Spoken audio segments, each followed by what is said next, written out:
계명은 두 가지라 그랬어요. 지키라고도 줬지만 지킬 수 없다는 것을 자각하도록. 근데 지킬 수 없다는 것을 자각하게 하신 분은 성령 하나님이십니다.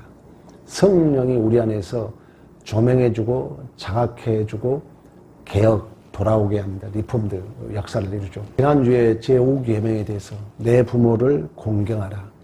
내 부모를 공경한다는 것이 우리는 단순하게 부모를 공경하면 되는가 보다 이렇게 얘기했잖아요. 근데 이 하이델베르그 요리문답은 구체적으로 이런 얘기를 해요. 내 부모를 공경하는 것은 하나님이 이 5계명에서 원하는 게 뭐냐는 얘기예요. 하나님이 내 부모를 공경하라 그랬는데 내 부모를 공경하라는 그 계명에서 하나님이 원하신 것이 무엇이냐. 그 원하신 것은 첫째는 교회, 가정, 사회 공동체를 이렇게 포함해서 얘기합니다. 그러니까 내 부모를 공경하라는 거 하면 우리는 단순하게 가정에서만 생각할 수 있잖아요. 그러나 내 부모를 공경하라는 이 의미 속에 하나님께서 원하는 뜻은 가정에서만 적용된 게 아니라 교회에서 또한 국가, 사회 공동체에서 적용된다는 거예요. 그럼 내 부모를 공경하라는 뜻에서 하나님이 원하는 것은 뭐냐면은 모든 권위의 모든 공경과 사랑과 진실함을 나타내라는 거예요. 모든 권위. 내 부모를 공경하라는 것이 단순하게 내 부모 공경하라는 뜻이 아니라 하나님이 이 계명에서 원하는 것은 교회에서나 가정에서나 가정 공동체에서나 국가 공동체에서나 모든 권위에 모든 공경과 사랑과 신뢰를 나타내라는 거예요. 그러면 우리가 지난주에 그런 얘기를 했어요. 그러면 그 부모의 동격은 뭐냐? 부모와 이렇게 동격은 뭐냐면은 세 가지를 얘기했어요. 나보다 나이가 더 많은 사람. 그러니까 여러분보다도 나이가 많은 사람 무조건 부모처럼 공경하고 신뢰하고 신실함을 사랑하고 신실함을 나타내는 거예요. 두 번째는 직분이 나보다 높은 사람.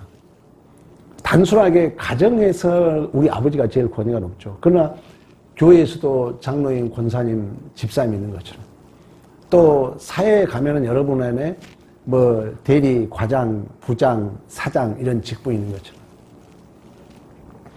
하나님이 원하는 것은 여러분들이 이러한 공동체 생활 속에서 나이가 한 살이라도 더 먹었거나 나보다 직분이 높은 사람은 부모처럼 신뢰하고 사랑하고 공경하라는 거예요. 그리고 세 번째가 중요해요. 나보다 은사가 더 많은 사람에게. 우리가 똑같이 어디서 만났는데, 모르는 사람끼리 만났는데, 누가, 예를 들어서 제가 지난주 그런 얘기 했죠. 누가 꽃꽂이를 나보다 더 잘해. 그럼 그분이 나의 부모라는 거예요. 여러분이 직장에 갔는데 누가 나보다 지금 똑같은 일을 하는 그분이 나보다 일을 더 잘해. 그분이 부모라는 거예요. 그러면 그분이 나보다 더 잘하면은 시기하지 말고 질투하지 말고 나보다 은사를 더 잘하는 사람에게 우리는 부모처럼 신뢰하고 사랑하고 공경해야 될 줄로 믿습니다. 이게 하나님이 원하는 거라는 거예요. 하나님이 원하는 거예요. 이 내 부모를 공경하라는 뜻에서. 그러면 두 번째는 뭐냐면은 이제 내 부모를 공경하는 부모에 있어서 첫 번째가 그 모든 권위에 복종하는데 그 모든 권위에 공경하고 사랑하고 신뢰를 하는데 그 권위자는 방금 얘기했어요. 나이가 한 살 더 먹은 사람이나 나보다 직분이 높은 사람이나 은사나 달란트가 나보다 더 좋은 사람이 바로 우리의 부모라 생각하고 그 권위에 신뢰를 하고 사랑을 하고 공경하라는 거예요. 두 번째는 뭐냐면은 그 가르침의 모든 그 좋은 가르침과 징계에 대하여 합당하게 순종하라는 거예요. 자, 첫 번째는 그 권위에 복종하고 그 권위에 그 질서에 공경하고 사랑하고 신뢰하는데, 두 번째는 그 권위자의 가르침에, 또 권위자의 징계라는 거 뭐예요? 부모가 뭘 할 수 있잖아요. 여러분의 상사가 뭘 할 수 있잖아요. 나이가 1살 더 먹은 사람이 나한테 뭘 할 수 있잖아요. 나보다 은사가 더 뛰어난 사람이 이렇게라 저렇게라 이렇게 뭘 할 수 있다는 거예요. 그때 그 가르침과 그 징계에 의해 순종하라는 거예요. 부모를 공경하라는 그 말 뜻에 하나님이 기뻐하는 뜻이 이렇게 포함되어 깊이 있다는 거예요.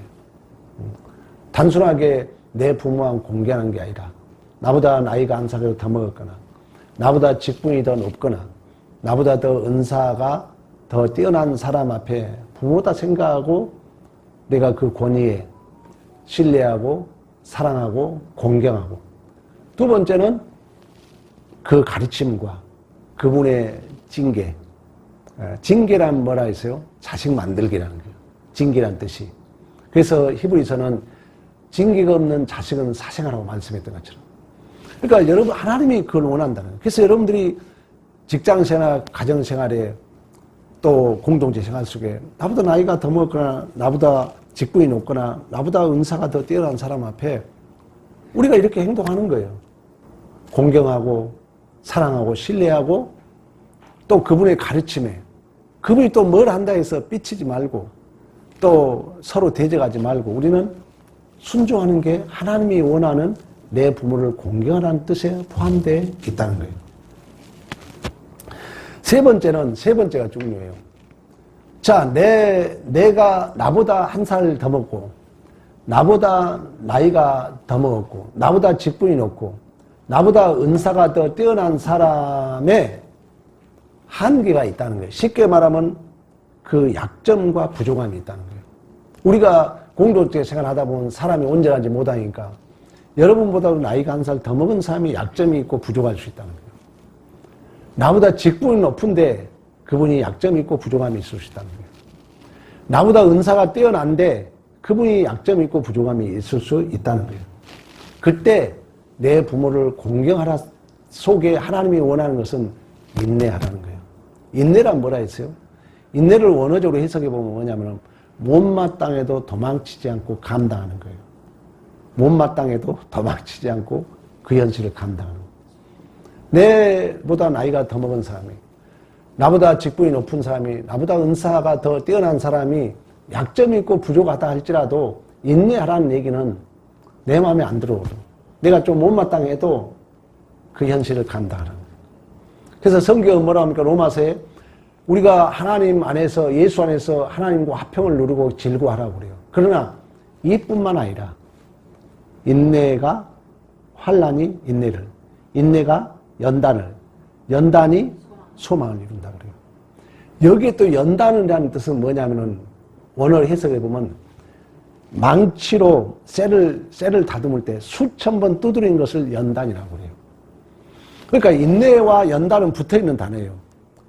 인내는 뭐라 했어요? 마음에 안 들어도 도망치지 않고 견디는 거예요. 거기 연단은 뭐라 했어요? 그 속에 내가 연단된다는 거예요. 수천 번 그 옛날 대장간에 가면은 뭐 호미를 만들고 낯을 만들게 하여 불 속에 쇠를 넣었다가 그 대장간 아저씨가 수만 번 그 쇠를 두드려서 그 강철을 만든 것처럼 그런 속에서 우리가 소망이 이루어진다는 거예요. 그 마지막 결론은 뭐예요? 그러면 이렇게 나보다 1살 더 먹었고 또 직분이 높고 나보다 달란트가 더 많은 사람에게 내가 공경하고 또 신뢰하고 사랑하고 또 그분의 가르침과 그분의 징계에 의해 순종하고 또 그분의 약점과 부족함에 내가 인내를 할 수 있는 유일한 근거는 뭐냐? 이러한 모든 권위가 어디에서 났다? 하나님께서 났다는 거예요. 나이 1살 더 먹은 것도 하나님의 섭리예요. 우리가 이걸 일반 은총이라 그러지만 하나님의 질서죠. 그러니까 모든 권위가 하나님께로 났다는 거예요. 나보다 1살 더 먹은 사람이 하나님이 그분을 먼저 태어나게 했다는 거예요. 나보다 직분이 높은 사람은 하나님이 그 직분을 줬다는 거예요. 나보다 은사가 더 좋은 사람은 하나님이 그에게 그걸 줬다는 거예요. 하나님이 모든 권위는 로마서에 나오잖아요. 하나님으로부터 났다. 그래서 그 권위에 순종해라. 거기에 복종하라고 말씀했던 것처럼. 그러니까 우리 의인은 믿음으로 말미암아 산다고 말씀했던 것처럼 모든 그런 그 권위와 질서가 하나님으로 났다는 그 믿음만이 우리는 나보다 한 살 더 먹은 사람 앞에, 나보다 직분이 더 높은 사람 앞에, 나보다 은사가 더 나은 사람 앞에 우리는 공경하고 사랑하고 신뢰할 수 있고, 또 그 사람의 가르침과 그 사람의 징계에 순종할 수 있고, 또 우리는 그 사람의 부족함과 약점을 인내할 수 있는 줄로 믿습니다. 우리의 그래서 믿음은 모든 근거가 하나님께 있다는 거예요. 의인은 오직 믿음으로 하면 산다고 말씀했던 것처럼. 그 오늘 이제 6계명은 뭐냐면 살인하지 말라, 살인하지 말라.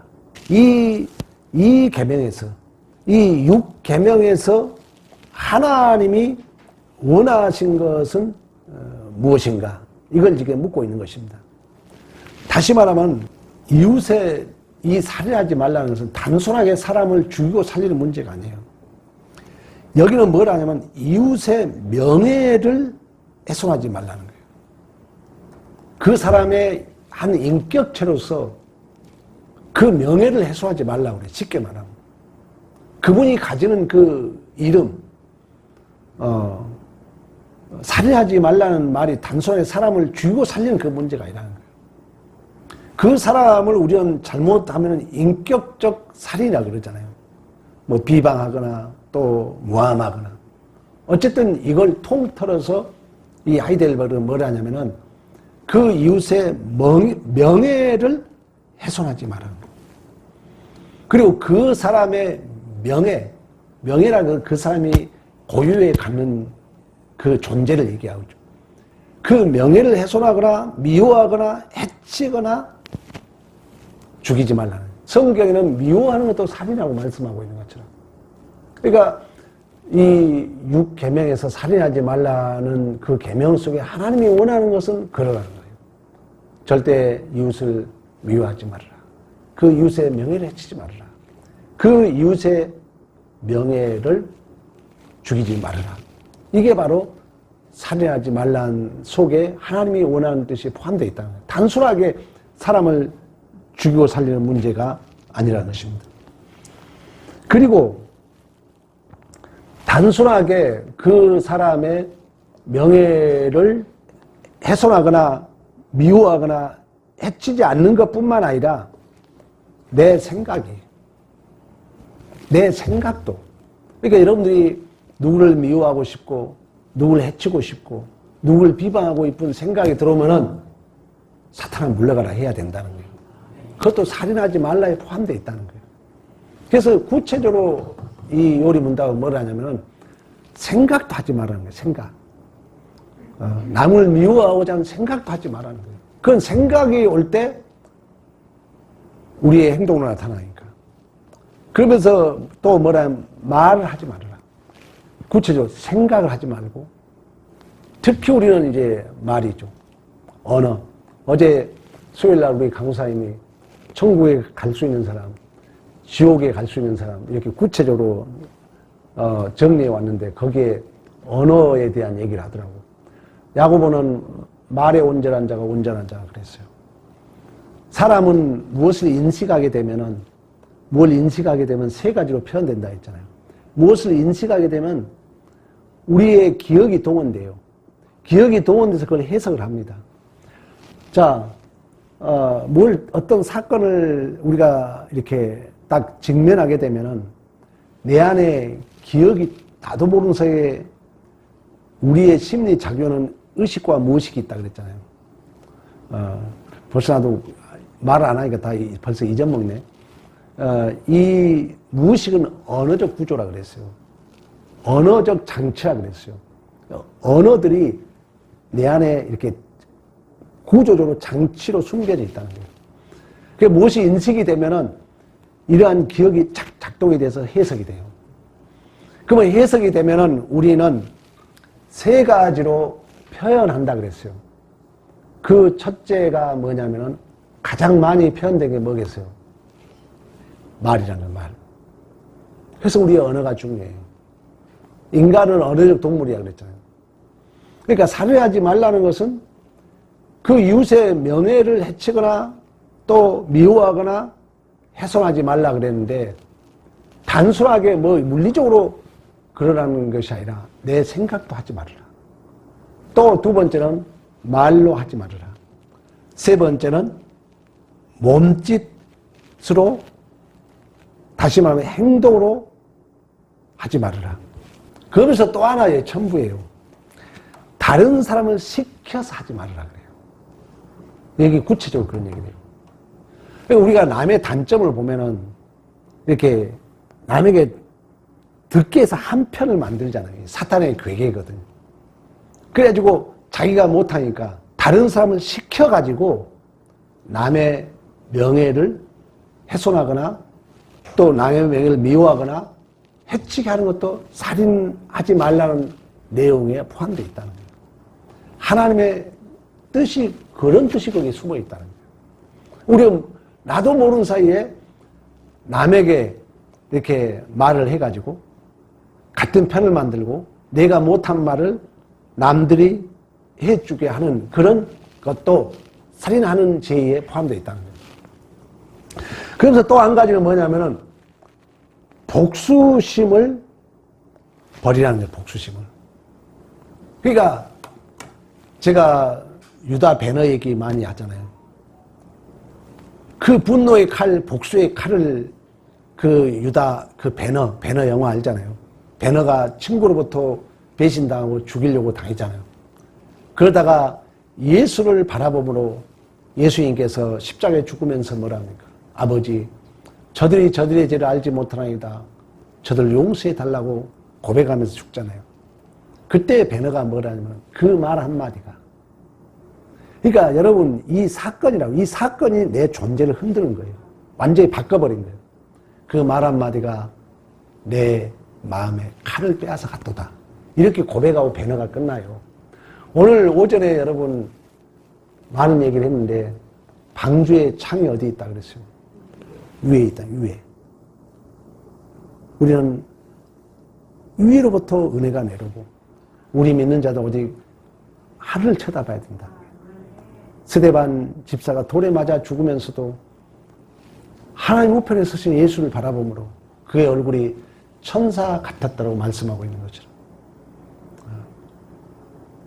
절대 우리는 하나님만 바라보는. 그래서 절대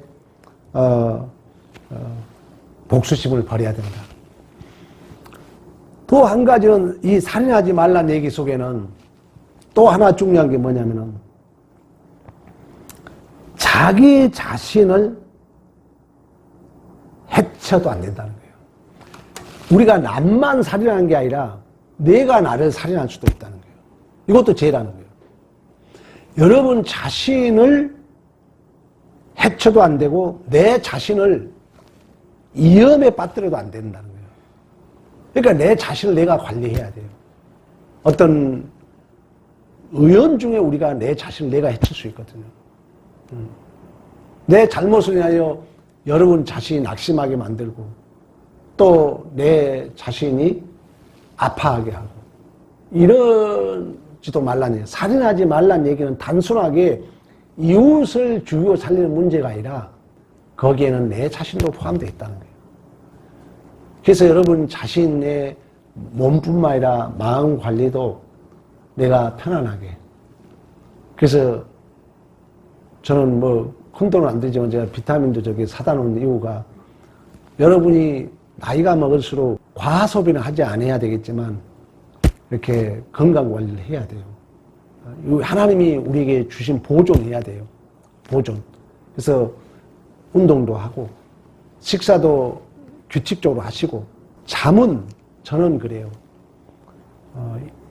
특별한 일이 없으면 일찍 자는 게 좋습니다. 내 자신을 내가 관리해야 된다는 거예요. 여러분 살인하지 말라는 소개가 이게 포함되어 있다는 거예요.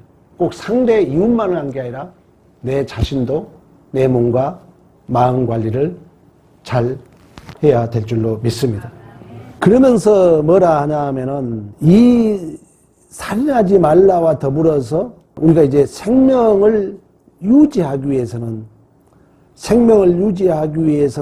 하나님과 교제를 하라고 그래요. 그러니까 살인하지 말란 얘기는 또 다른 말로 말하면 내가 생명을 잘 보존한 거 아닙니까? 그러면 이웃에 대한 명예를 해치거나 또 미워하거나 또 훼손하지 않기 위해서는 내 자신을 위험에 빠뜨리지 않기 위해서는 내가 생명을 잘 유지해야 되는데 그 생명을 잘 유지하기 위해서는 생명의 근원 대신 예수와 아름다운 관계를 가져야 될 줄로 믿습니다. 그러니까 생명이라는 것은 흙으로 하나님이 사람을 창조하고 생기를 넣었더니 생명이 되었다 그러잖아요. 인간이 돕는 배필을 만들어줬다 그랬잖아요. 근데 타락했잖아요. 그래서 우리의 진정한 이제 생명의 근원 대신 우리는 예수, 우리 오전에도 얘기했던 것처럼 번성할 때란 이 단어를 이해하라 그랬어요. 그 번성할 때라는 것은 진정한 생명의 씨 예수와 교회가 한 몸이 돼가지고 예수 생명을 낳는 거예요. 그러니까 우리가 살인을 하지 않고 남을 미워하지 않고 나를 해치지 않으려면은 또 다른 말은 뭐예요? 예수와 교제를 하라는 거예요. 생명 대신 하나님과 교제를 했을 때 우리는 이 살인의 죄에서 멀어질 수 있다는 거예요. 내가 스스로 살인을 하지 아니할 수 없어요. 왜? 우리 인간의 본성은 가인의 삶이잖아요. 가인의 삶은 뭐예요? 내 성을 쌓아야 되기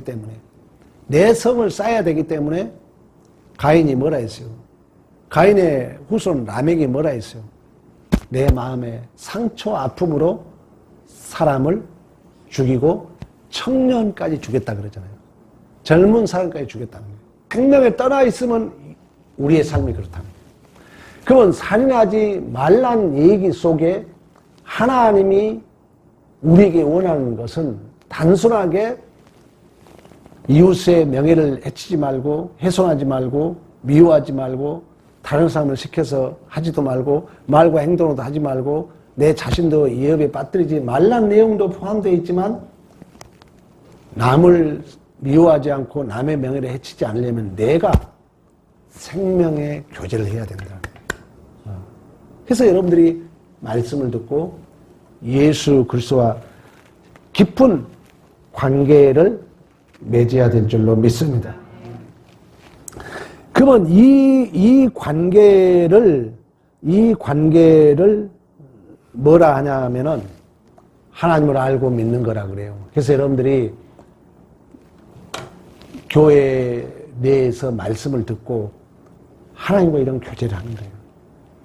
또 말씀을 듣고 하나님과 교제할 뿐만 아니라 또 이웃과도 교제를 하는 거예요. 그러나 이제 이 생명이 떠나면은 우리 오전에 공부했잖아요. 영원히 하나님의 영이 있지 않으면 너의 삶이 뭐다? 육신의 삶이 된다. 이 육신의 삶을 성경적 사망이라 그러는 거예요. 죽음이라 그러는 거예요.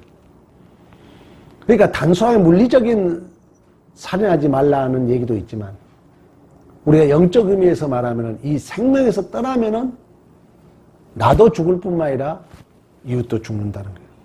그러니까 이 살인하지 말라 속에서 단순하게 그 숨쉬는 생명을 죽이고 살리는 의미도 있지만 영적 의미로 말하면은 진정한 그 생명체 대신 하나님과 단절되면 하나님이 그랬잖아요. 너가 하나님과 연애하고 하나님과 결혼해서 하나님 속에서 새 번성의 땅의 충만함을 누려야 되는데 세상과 결혼해서 네피림, 용감한 거, 아름다운 거, 세상의 딸들과 결혼하면은 결국 이걸 영적 간음이라 그랬고 이 영적 간음을 성경은 돌로 쳐 죽이라고 엄하게 다루고 있어요. 왜? 큰 죽음이니까. 그래서 하나님이 뭐라 합니까? 하나님의 영이 영원히 머물지 않으므로 육신이 됨이라 말씀했던 것처럼. 그런 의미에서 이 살인하지 말라 속에 하나님이 원하는 것은 단순하게 상대를 미워하고 해치고 훼손하는 또 내 자신을 위험에 빠뜨리지 않는 것, 그런 어떤 소극적 의미도 있지만 더 긍정적이고 적극적 의미는 생명 대신 하나님과 교제하라는 거예요. 하나님과 연합을 이루라는 거예요. 그래서 우리가 말씀을 듣고 또 교회 안에서 서로 성도 간에 유무상통함으로 말미암아 생명과 교제하는 삶. 왜? 이 생명에서 떠나면은 성경은 사망이라고 말씀하고 있는 것처럼 여러분들이 하나님과 이 관계를 맺는 게 얼마나 중요한지를 아시고 또 이렇게 불편해도 예배 한 번 더 참석하는 게 은혜입니다. 방법이 없어요. 방법이 없어요. 예배에 참석하지 횟수가 내 삶의 만족도와 비례할 수밖에 없어요. 이건 성경의 얘기를 해요. 그래서 여러분들이 말씀을 듣고 예배에 못 오면은 성경을 읽고 자꾸 성령 하나님을 의지해서 생명과 교제함으로 진실로 남을 해치지 않는 또 내 자신을 위험에 빠뜨리지 않는 진정한 생명의 충만함을 누리는 복된 삶이 되기를 간절히 축복합니다.